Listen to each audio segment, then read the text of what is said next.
What is up, my people? Hello and welcome back to the channel. Welcome back to another preview here on the Cup Chasers. That's right, the Arsenal are hosting Newcastle United at the Emirates Stadium, and it should be an absolute battle, as it always is, versus these guys. I'm sure they are going to issue swords and shields as they walk out onto the pitch for this one.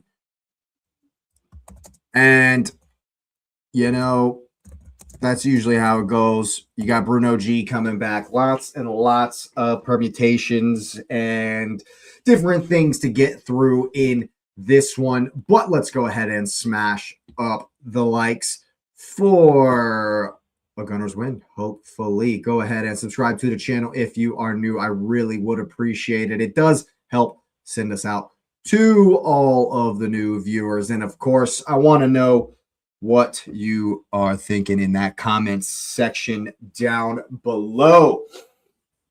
Well, all right, people. Normally we don't. Normally we get this one out before Mikel Arteta's press conference, but not today. We have indeed. I've read over that, and despite what we said in the upset alert over on Fire Them Cannons, of course, make sure you're locked in over there.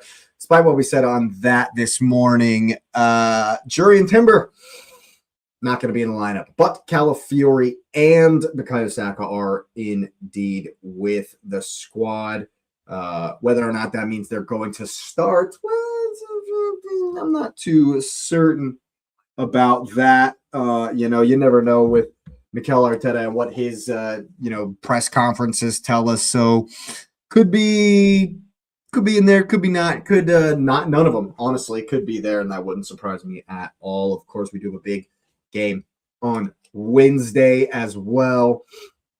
So yeah, this one's going to be tough. Of course, Mikel Arteta saying it's game one, 5 games to go. Game one, gotta win the first one. And it's interesting, despite a lot of people in this space, myself included, kind of saying, well, what's up, Lubin? Thanks for always being here. I certainly appreciate it. Despite what a lot of the people are saying in this space, and of course, I kind of tend to agree with this, that, it's a shootout and we need to score lots of goals. Man City got to score lots of goals because that's what it's going to come down to, goal difference. But Mikel Arteta, when asked the same question, gave the same answer that my man Nez did on the pod on Wednesday night. We just got to win. We just got to win. What's up, JT? I appreciate you being here, my man. Yeah, Arteta says we just got to win. And, we just got to win. The way he was saying it, it was kind of like, okay, make sure we win. But, if we know we're going to win, maybe we can go for it in the end and get a couple of more goals. But for me, I think that, obviously the priority is just get it over the line.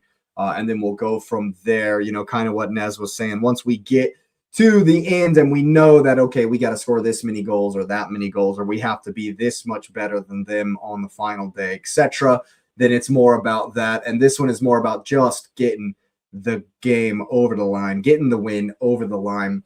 And, it's going to be interesting because Bruno Guimaraes should start. He's back. Did play a little bit in the last game. So, yeah, for sure, JT. So we will see Bruno Guimaraes.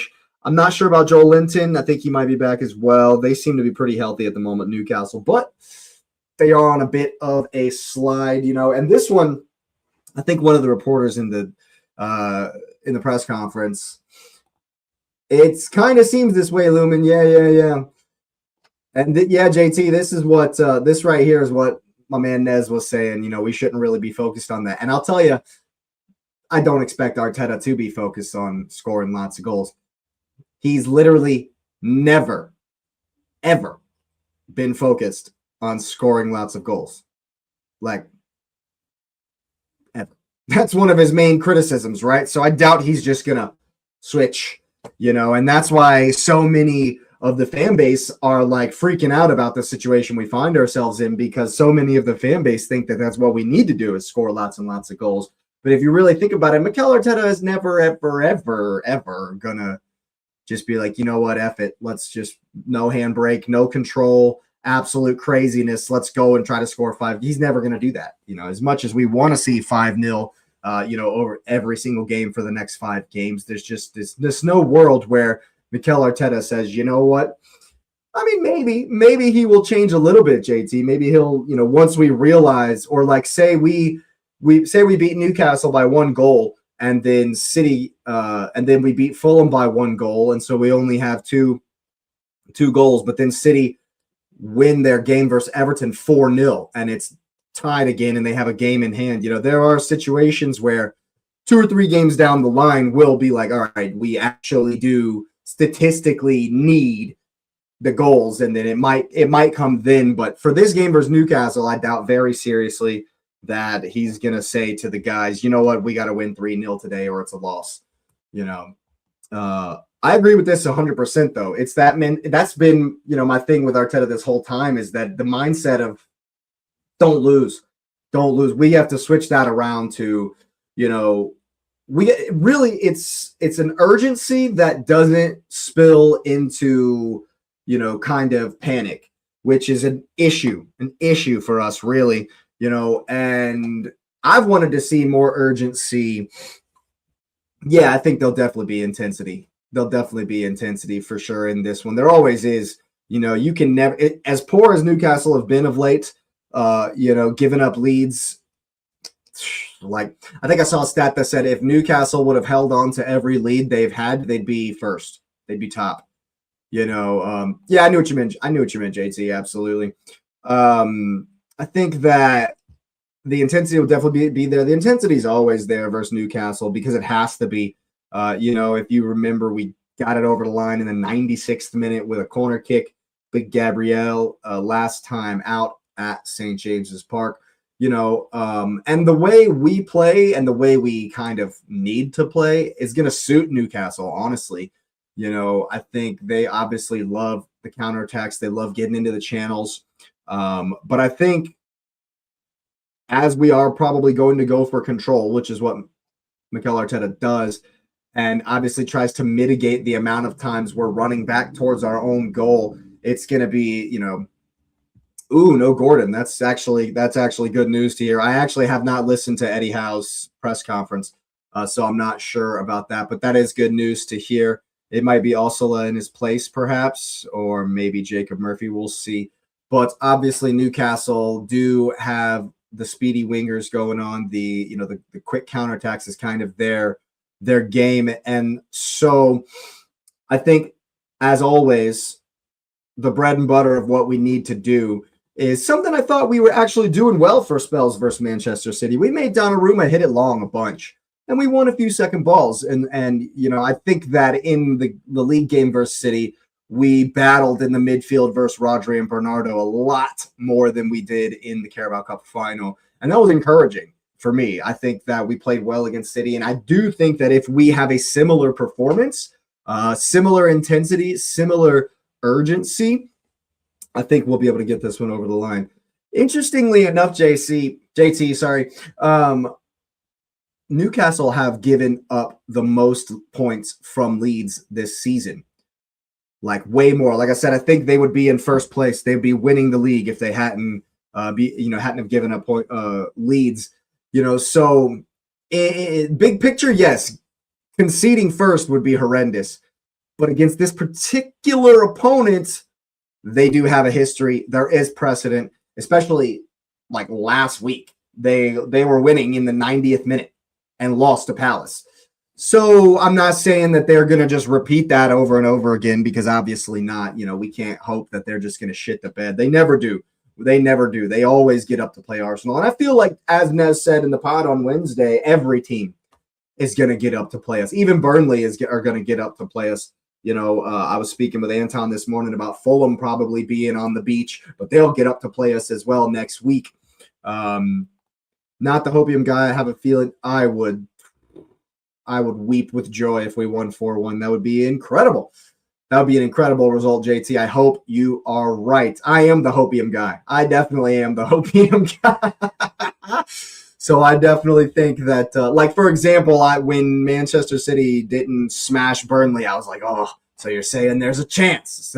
That's kind of where my head was, But I think that we absolutely have to have, another good performance. Even if we get it over the line 1-0, and I'll be happy, obviously, but it's like a lackluster, tired kind of handbrake on, eye on the Champions League kind of performance, I'm going to be a little upset with that. The main difference between where we are right now and what City are doing, even what Aston Villa are doing, it's that momentum. It's that momentum. If you've watched any of Aston Villa's last few games, they're doing the same things and they're scoring lots of goals and they look confident. There's like nothing that's happened in their games really ever seems to really hurt their mentality, which is the complete opposite from us. We react horribly to anything that goes wrong, and so it's that momentum. And in this game, as Arteta said, it's game one, get the momentum, start the ball rolling here, if that's what we're going to say, and let's start to really get the confidence again. If we do win 4-1 versus Newcastle, imagine how we're going to be feeling going to Spain on Wednesday. JT, I read something about Saka struggling with injury throughout the season, and they got time off to not only physically but also mentally sort himself out and say when he is ready. I actually read that as well. That was actually in Arteta's press conference. That was something that he said about it. And the thing is, JT, with the issue he was actually going through, having Achilles discomfort, it's the same injury that Ekitike had, just obviously not actually torn, the Achilles tendon. And if you've ever had, pain or discomfort in that area of your foot, even putting weight on it is like, it's agony, and so if he was playing through that, and that's what the report said, that it was Achilles tendon discomfort. And so if he was playing through that, maybe, yeah, I hear it, that, maybe we should have done this break sooner, so, and I expected that to be the break in the international break, but I don't know. We always have a history of not necessarily managing injuries well. And so I hope that that's changed for this one. And I hope he's back fully fit, ready to go. You know how Arteta speaks in those press conferences is really weird. He said that the sun is shining and Bukayo is smiling. Whatever that means. So you take that for what you will. I hope he's definitely back to himself. So for this one, Anton and I, of course, we're talking on the upset alert. Make sure you go check that one out. I'm hoping he starts. I'm not, no, right. It's not the exact same injury, but I guess what I was saying, JT, is that if he goes out and goes really hard on it and doesn't really like, yeah, I guess what I'm saying is if he doesn't take care of it and doesn't look after it and just goes ham balls to the wall, he will get that same injury. Is kind of where my head was on that, so he's like halfway to that injury, because it's the same Achilles tendon that's like discomfort. I don't think he's actually torn it, so I think that's a huge positive. It's a huge positive, and so I hope they've managed it well, and I hope he starts. But there being the Champions League semifinal, of course, on Wednesday, if he comes in the 60th or comes on at half, or he's only able to do 60 minutes, whatever, we need him to at least play, do something in this game for us, and obviously I want to see Declan Rice, Martin Zubimendi, and Martin Odegaard in the middle. It'd be Eze and Saka, hopefully. Obviously, probably Madueke, if not, which is not something I'm excited about. But we also, of course, Jurriën Timber is not there as well. We thought he was going to be, but I need Mascara to start. If I see Ben White, I might cry. I might actually shed tears before the game if Ben White starts. This is not a game for Ben White. He will get dusted. He's been getting dusted, and if it's Jacob Murphy, or it doesn't even matter who it is on that left-hand side for Newcastle, I'll be upset. So I definitely need Mascara at the right back. Yeah, this is a big point as well. I think there's been a big issue with rotation, and it comes down to the fact for me that Arteta doesn't think that Christian Norgard is this can do the same role as Zubamendi, like at all. Or else why has he not subbed him in at any point to give Martin Zubamendi the rest? And that really worries me because that means that, especially without Mikel Merino, it means that there's literally no cover for Martin Zubamendi. There's no one. It's kind of what Arteta is saying with his lack of rotation there. The thing is, Marino might be back, but it might not be till like Burnley. It might not be till like the second to last game of the season. And then at that point, is he really going to be able to give 100%? Maybe he could be the Zuby substitution in the Champions League final. Maybe. I actually like Marino, but I'm not really expecting him in the rest of the season. And I think that's been the number one, factor in the fact that Martin Zubamendi, he looked tired for weeks, and he absolutely has been kind of a shade of himself from the first few months of the season. Not having Timber is definitely a big worry, but I do trust Christian Mosquera. Hopefully he won't get another phantom yellow card like Anthony Taylor gave us. Obviously, I haven't checked who the referee is, but I'm sure it's going to be some poor calls because that's just how it goes in the Premier League these days. But yeah, Christian Mosquera, for me, good defender, better than Ben White. I don't mind that at all. This one's going to be one in the midfield, definitely going to be one in the midfield. And I think it's imperative. It's beyond important that Victor Gyökeres starts this game. And I need the likes of Eze and Martin Odegaard to be getting close to him when we do hit the long balls and win the second balls. That's going to be so big, battling in the midfield. Because if we can, and even if we are able to play through the lines, the biggest thing in our attack that it's going to come down to is when we do get behind Guimaraes, and I mean, maybe it'll be someone else, maybe Joel Linton's there, I don't know. But if we get behind their midfield, we got to play so fast. We got to play so much quicker than we have done. And I think if we do, that will contribute a lot more to goal difference, to us scoring more and more goals, Start Marino up top against Burnley. I thought it was kind of a meme, but he is the perfect marriage of good positioning and finishing from our options. I hear you. I like Marino. I think he's definitely a good versatility player, but if I'm Arteta, Victor Gyökeres probably plays every minute for the rest of the season. Unless we're already cruising up 4-0 on Burnley and then, or even on Palace and we've won the league already, and it's like, and there's no need to score more goals because City have dropped points or whatever, and we've already won the league, then I can see you playing whoever in a dead rubber match just to keep Gyökeres for the Champions League final. Hopefully we're in it by that point. But for me, Victor Gyökeres statistically is our best attacker. I know a lot of people don't like the eye test. They don't like the way he looks.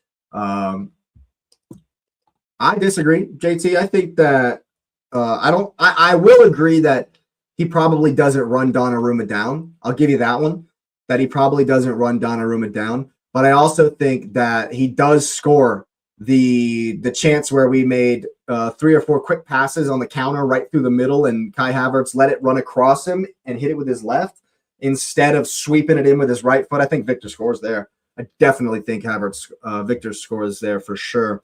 And so I think, Arteta says they are different players, different profiles. I think that Victor gives us so much more. I don't think the speed difference really does much for us. I don't think their work rate is any different. I think Gyökeres works his absolute socks off, just like Havertz does. I think he's a better target man, honestly. Doesn't mean that's interesting. Victor in a 4-4-2. I think this is going along with what I'm saying here, JT, that Victor's a better target man. And so I kind of agree with this, that if you get somebody really close to him, that's why I think at times he's looked good with Eze in the 10, when Eze's been able to get close to Victor and win that second ball. Yeah, sometimes it bounces off his knee or he doesn't get the best of touch and people have called it clunky or whatever. But if you're close to him, because when I played back in the day, it was all 4-4-2. There wasn't really, there wasn't a lot of 4-3-3 going on. I mean, my high school played it, but my coach was a big fan of the Dutch national team, and he was kind of ahead of the rest of the high school league in Charleston, South Carolina, as far as tactics and coaching and stuff. So we were doing stuff different, and we were smashing teams. But traditionally, I played in the 4-4-2, and when you do play as that second striker, I loved playing as the second striker because I wasn't the fastest, but I knew where to be in relation to the guy who was furthest forward. I knew how to play off of him and make runs off of him. And I think that Eze definitely knows how to do that as well. I think Martin Odegaard knows how to do that as well. And I think Victor is a much better he's much better at the hold-up play than most give him credit for.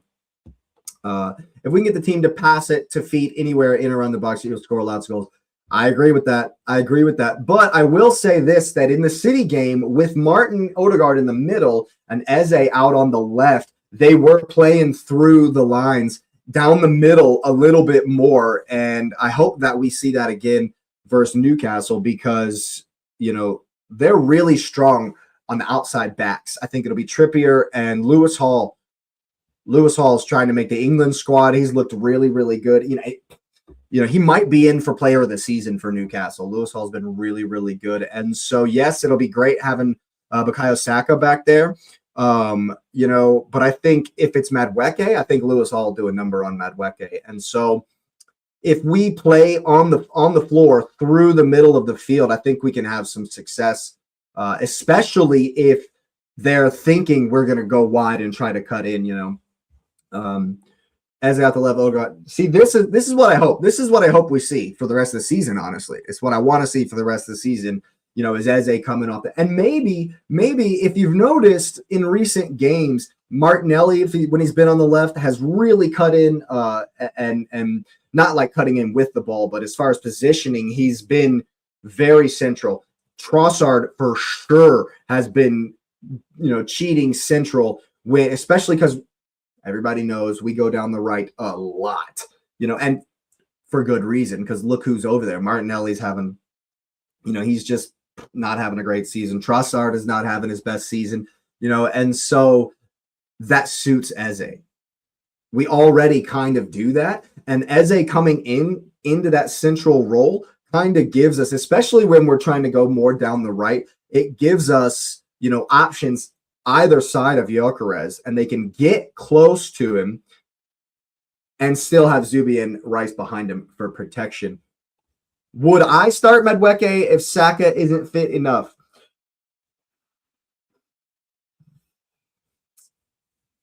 I wouldn't start Madueke at all ever. I don't like him very much. I don't think that he plays enough defense to justify the fact that as soon as he beats his man, he's going to scare the other corner flag, or he's going to hit one into Rosette, or he's going to fall over himself and try to dive or something. I don't think Madueke gives us enough after the initial burst where he's beaten his man. Sure, he can run past people and he can, do a little jinky, get a little step over, whatever, and go past the outside back. But his end product is just so bad. And so if Saka isn't fit enough to start, here's what I'll say. If Saka is fit enough to do 45, I actually think that you might be right. Madueke might actually, he's got a leap on him. He might actually have some good hands. He might be, he might be able to catch some passes and get something going, if maybe we had a star quarterback or something. But honestly, if Saka is fit enough to play 45 minutes, I would start Max Baumann. Absolutely would. And give him 45 minutes, see what he can do versus Lewis Hall, see if he can get something going out there. And then when Lewis Hall's had to chase him all day long, you can bring in Saka, for maybe even in the 60th, and then we have actual star quality, that could really do some damage when their left back is already tired. Yeah, I mean, the ball boy was probably scared for his life a couple of times from Madueke, in multiple different games, to be honest with you, JT. I agree. They need to give him some hazard pay, some combat pay or something, because it was looking dire. But yeah, I think if Saka's not fit, Madueke does start. Obviously, Arteta doesn't do anything that I ever want him to do, that I ever say he should do.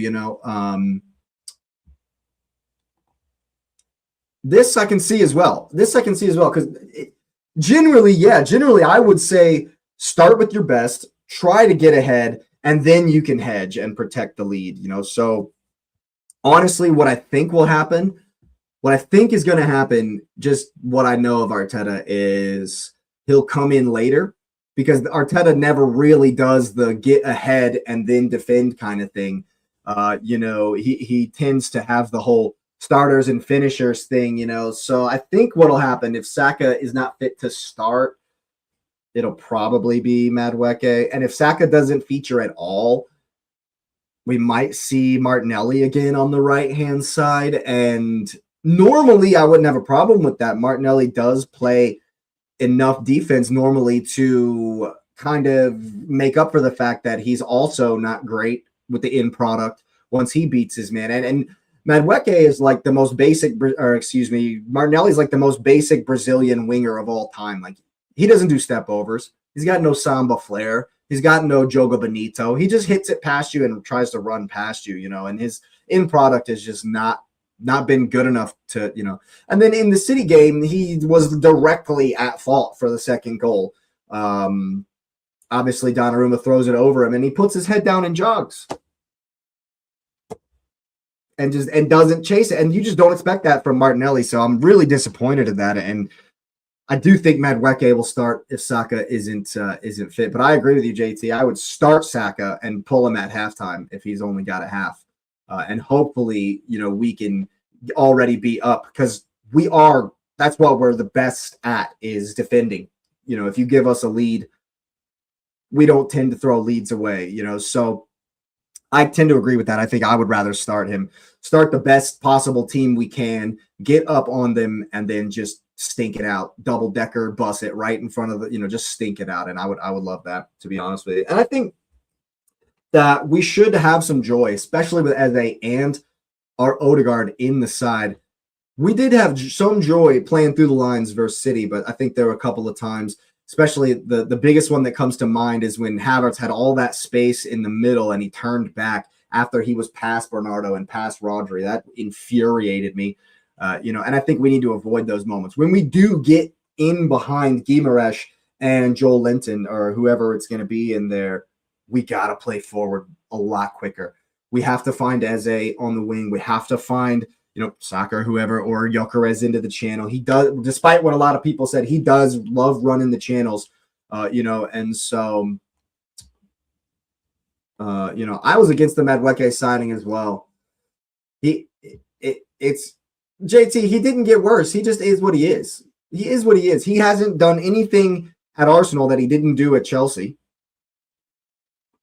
So that's why there was a petition with thousands of signatures for them not to sign him, but once Arteta, has his man, he sticks with his man. He sticks with his man for sure, And so I think that if we do those things, and especially if we can pin them in by winning lots of second balls, I think we can have a lot of success in this game, and we might just pull off that 4-1 JT was talking about. But what I really want to see is the same press, the same intense press that we came out with in the first half versus Manchester City. And we did it a lot. And I definitely want to see that. Swear he got worse, at least put some cross in danger and didn't run the ball much. Yeah, they're not afraid of him. They're not afraid of him. Even Southampton left him 1v1. What does that tell you? Even Southampton left Madueke 1v1. And if it's Lewis Hall will put him in his pocket. I have no doubt. he will get pocketed so easy if it's Lewis Hall, and so, but that's kind of what I expect. That's kind of what I expect to see, just based on, if you actually watch the press conference with Mikel and you kind of like, I don't know how much you've, yeah, it's not great. I don't know if you ever like look at like, I'm a poker player, right? So I kind of pay attention to mannerisms and like the way people express themselves and the look on their face and stuff. Yeah. Oh God, if it's White and Madueke, I might cry. Like I said, I might cry. But if you watch Mikel's mannerisms and the way he speaks and the way he says things, he keeps it so close to the vest and he chats shit so much in the press conference. You can see he gives the corners of his mouth kind of, he has a tell. Like when he is hiding something and he's giving you a bullshit answer, the corners of his mouth kind of curl up just a little bit, and it's like he's given a wry grin as if to say, don't ask me stupid shit and I won't give you stupid answers. It's kind of the way I feel like it, and Mikel seems to have this kind of, it might be part of his arrogant attitude towards the people in the press conference. And you kind of get it if you look at it from his perspective, because they do ask a lot of stupid questions. They ask a bunch of dumb questions. Well, somewhere in between, JT, I'd say. I play poker quite a bit, but I do enjoy it. I do enjoy it a lot. I have a day job, so I'm not a professional, but yeah, I do enjoy it a lot. But I think that all in all, once again, it's going to come down to the mentality. It's definitely going to come down to the mentality. We saw Declan Rice saying it's not over. It's not over. I need, especially if he gets the armband again. I thought I saw something about maybe they voted for him, but if Martin's in the team, of course he's going to be the captain. And I thought Odegaard did play well versus City. In moments, when we were under pressure from them, I thought he kind of fades a little bit. Please God, don't tell me we're signing another Chelsea reject. I definitely don't. I don't think there's any truth to the Bernardo links. Why would Bernardo Silva hates us? He hates Arsenal, and it's not like we can offer him anything he hasn't already gotten. There's nothing that we can do to attract Bernardo Silva. I mean, Phil Foden, okay, maybe, but I'm not a fan of buying the rejects of other teams. It has not worked. It literally just has not ever worked when we've bought Sterling. No, the only one that's really worked, I guess Jorginho maybe, but Petr Cech I thought was good. What of course, but like Madueke wasn't good. Sterling wasn't good. I just and I mean I've given my thoughts on Havertz over and over and over and over and over again. And so I pray we don't bring in another Chelsea reject. Yeah, Bernardo's at a point in his career where he can literally, he's won everything. He's got mad money. The only incentives he's ever going to have to go anywhere are his own. Yeah, I mean, Jesus was good for a little bit. Yeah, outside of Spurs, absolutely. Absolutely, yeah. Yeah, Jesus was okay for a while. Zinchenko was for a while, I guess, But yeah, in recent times, at least in Arteta's time, no one has really been a superstar when we've bought them from, a reject from another team, But all in all, I think that once again, we just have to go into this game with the urgency and the awareness, once again, that it's do or die. It is absolutely do or die time. And I want a fast start. Newcastle definitely will be up for it. And I think if we do get ahead early, I think we can definitely pack it in and not give up anything going the other way. And I think we can do very well in this one. The only way I would sign a rival player is when the rival is really against the signing and it's forced by money or the player. Yeah. kind of like, oh my God, are they really up for another goal for it, dude? Spurs are finished. Finito. Finito. Oh my God. I didn't expect this at all, JT. I expected Sunderland to have something for them. I expected a draw because I expected Forest to have an eye on Thursday, but apparently not. 5-0. Well, I got that prediction way wrong. But yeah, anyway, I think if, it's one of those things where we're at a point where you just gotta look at the guys and say, look, are we gonna do this or not? It's time to nut up or shut up. And I think we will do. I think we will do. At least in this game, I think we're gonna come with the intensity. We have had a week off, finally, to get some rest. I agree. JT. It's definitely West Ham versus Spurs. West Ham have a tough game versus Everton tomorrow. And it's also before the Spurs game, actually, I think, or it might be at the same time as the Spurs Wolves game. So we shall see on that. I'm obviously cheering for the Irons, as you would expect. But I think that, we just have to show that awareness and that urgency to really go out there and be like, look, we're going to leave everything out here. We're not really looking ahead. It's this game today. We're going to come out here and we're going to do our best to smash you. That's what it has to be. I think, and honestly, I think as far as the mentality goes, I think what Arteta needs to do, once again, is the same thing I wanted him to say before the City game, is just be like, look, guys, you've worked your whole life for this. You deserve this. You are good enough. You are going to go out there and execute everything that I know you can. Like, it needs to be an encouragement. You got it. Yeah, absolutely. Absolutely. And for me, this goes back to kind of Saka's injury. Like, you got to risk it for the biscuit, man. It's time to, it's time. It's just time to risk it. I understand the World Cup is there. I get it. But, you just gotta go for it. You gotta risk it, right? You gotta risk everything.